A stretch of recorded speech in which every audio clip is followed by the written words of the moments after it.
Class 7th AB। भैया बहनों ध्यान देंगे, आपकी P1 परीक्षा के बाद हम लोग सामाजिक विषय अध्ययन करेंगे। आज हम लोग भूगोल, ये भूगोल का चौथा अध्याय है जल, पांचवा अध्याय है जल। इसके पहले वायु था, वायु जल और थल। तो वायु के बारे में हम लोगों ने पढ़ा, आज हम लोग जल के बारे में पढ़ेंगे। तो जल के बारे में भैया बहनों हम ये जानते हैं कि जल ही जीवन है, ठीक है। जल के बिना हम रह नहीं सकते। अभी आप खड़े हैं तो आपके बदन से जल निकल रहा है, ये जो पसीना निकल रहा है, जो परस्पिरेशन है, जो स्वेट है, ये क्या है? ये सब पसीना, ये जल है, जल का एक अंश है। आप बर्षण के समय गड्ढे के जल में देखते हैं कितना जल होता है, और वो जल आप फिर कल देखिए, परसों देखिए, तो किस आतप से वो जल कितना जल्दी गायब हो जाता है। या आप लोगों ने इस पर ध्यान दिया होगा कि वास्तव में छोटे छोटे गड्ढों में जल कितना जल्दी सूखता है, कुछ नीचे जाता है, कुछ ऊपर वाष्पीकरण के द्वारा होता है। और जल में किस प्रकार से कौन सा भाग, जैसे हवा में भी जल है, ठीक है। हवा में नाइट्रोजन की मात्रा है, मॉइस्चर है, जिसमें सबसे अधिक भाग नाइट्रोजन जल होता है हवा में।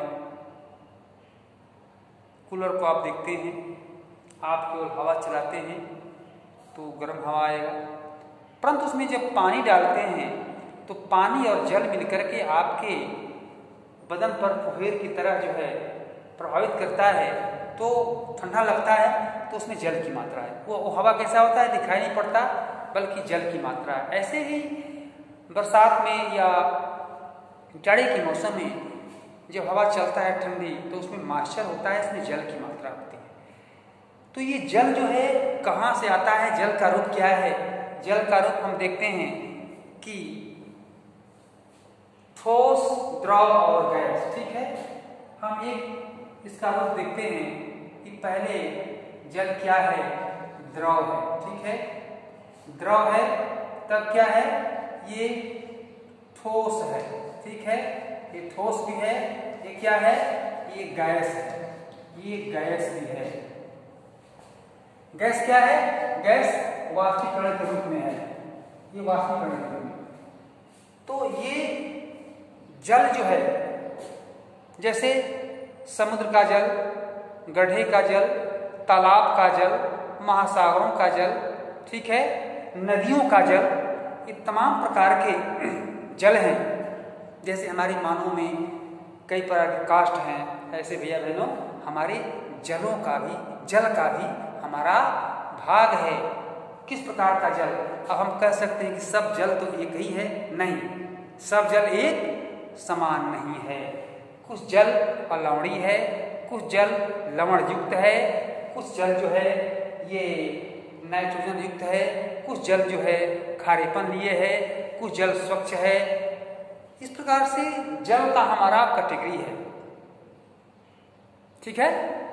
तो इस प्रकार से हमारे जल में, जैसे हमारा एशिया महाद्वीप, एशिया महाद्वीप में बहुत से देश आते हैं, कि पड़ोसी देश हैं, ठीक है। और एशिया महाद्वीप में जो समुद्र है, जो हमारा, जैसे मान लीजिए कि गंगा सागर, ठीक है। अब ये अफ्रीका है, अफ्रीका में जो नदी बहती है मिस्र, नील नदी, तो किंशासा, दारेसलाम, नैरोबी, युगांडा, ठीक है, और जिम्बाब्वे, दारेसलाम और मोजाम्बिक, ये सभी देश में जो नदियां हैं, वहाँ की सबसे मुख्य नदी कौन सी है? नील नदी। और यहाँ पानी इसका बहुत स्वच्छ होता है। जैसे गंगा का जल हमारे भारत में है, हमारे भारत में जो गंगा का जल है कितना स्वच्छ है। जहाँ से गंगा निकलती है भैया बहनों, उसका पानी कितना निर्मल स्वच्छ होता है।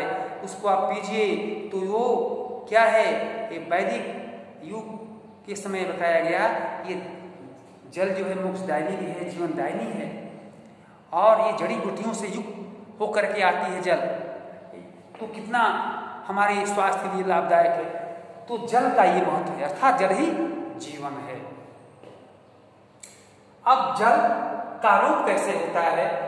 जल जो है आप देखते हैं एक स्थल है, ठीक है, ये क्या है, स्थल है। अब ये स्थल पर हमारे समुद्र है, ठीक है, ये जल है। अब जल क्या होता है, वाष्पीकरण की प्रक्रिया के द्वारा, अर्थात सूर्य के आतप के द्वारा, सूर्य के तापमान के द्वारा ये क्या होता है, ये जल वाष्पीकरण होकर के बादल का रूप लेता है, और बादल का रूप लेकर के फिर ये संघनित होता है, और संघनन के पश्चात फिर वर्षण के रूप में, वर्षा के रूप में फिर पुनः रिटर्न होकर के और पृथ्वी पर ये जो बूंदे बूंदे दिखाया गया जो बरसात के जल होता है, या फिर पृथ्वी पर रिटर्न होकर के आता है। यही हमारा जल का प्रक्रिया है, जिसको हम जल चक्र भी कहते हैं, ठीक है, जिसको हम जल चक्र भी कहते हैं, जल चक्र, ठीक है, जल चक्र, जल चक्र कहते हैं। और जीवन चक्र क्या है? जीवन चक्र भी उसी प्रकार से है कि हम बच्चे के रूप में पैदा होते हैं, फिर बड़े होते हैं, पढ़ते हैं, लिखते हैं, नौकरी करते हैं, तमाम प्रकार के क्रियाकलाप करते हैं एक ड्रामा की तरह देश में, और फिर क्या होता है, बूढ़े होते हैं, फिर इस दुनिया से चले जाते हैं, फिर कहीं ना कहीं किसी योनि में जन्म लेते हैं, चाहे वो कीड़े के रूप में, मनुष्य के रूप में, पशुओं के रूप में, फिर क्या होता है, तो हमारा ये जीवन चक्र है। अब उसी प्रकार से ये जल का चक्र है। पता नहीं कि यह जल जो यहाँ से वाष्पीकरण हुआ वो मतलब कि बादल बन करके गड्ढे में गिरा या कहीं समुद्र में गिरा, कहाँ वो वाष्पीकरण के द्वारा वो संघनन होकर के और वर्षण के रूप में कहाँ गिरा, ये हमको पता नहीं है। जैसे हमारे जीवन के बारे में पता नहीं है कि हम फिर दूसरे जोनी में कहाँ जन्म लेंगे, ठीक है। इस प्रकार के जल का हमारा ये लक्ष्य है, परिणाम है। तो ये जल और जल, इसको हम जल चक्र भी कहते हैं। और वर्षण, ये वाष्पीकरण के द्वारा इसमें जल क्या होता है, वाष्पित होकर के ये इकट्ठा होता है, संघनन होता है, इकट्ठा होता है, फिर वर्षण के रूप में नीचे आता है। यही हमारा जल चक्र है। अब जल का वितरण क्या है, कैसे कैसे हमारे स्थल पर समुद्रों का विकास है, गड्ढों का, ये नदियों का, नालों का, और जल से क्या उपयोग करते हैं। आप देखते हैं कि जल से विद्युत पैदा होता है, जल से सिंचाई होती है। जल हमारे विभिन्न प्रकार के आयामों को संचालित करने का एक लक्ष्य है, ठीक है।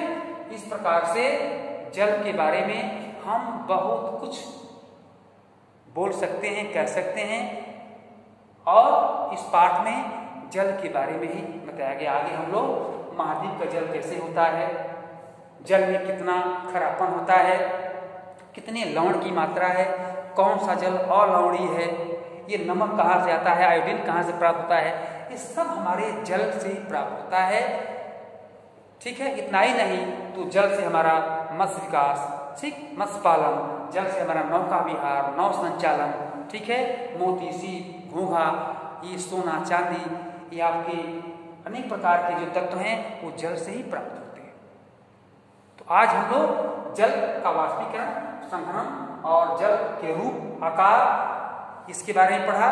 इसके बारे में हम लोग अब जल का वितरण क्या है हमारे महाद्वीप में, एशिया महाद्वीप में, ठीक है, अफ्रीका में, दक्षिणी अमेरिका में, उत्तरी अमेरिका में और ऑस्ट्रेलिया में, अंटार्कटिका में, श्वेत महाद्वीप किसे कहते हैं, इस प्रकार की जो जल का जो वितरण है हम लोग आगे पाठ में पढ़ेंगे। आज आप लोग ये आप देख रहे हैं ये जल चक्र का आप केवल पाठ को जितना पढ़ाया गया पढ़ेंगे और पढ़ करके इस जल चक्र के चित्र को बनाएंगे, ठीक है, और आपको क्वेश्चन भी दिया जाएगा, चित्र बनाएंगे और ये नक्शा ही बना देंगे।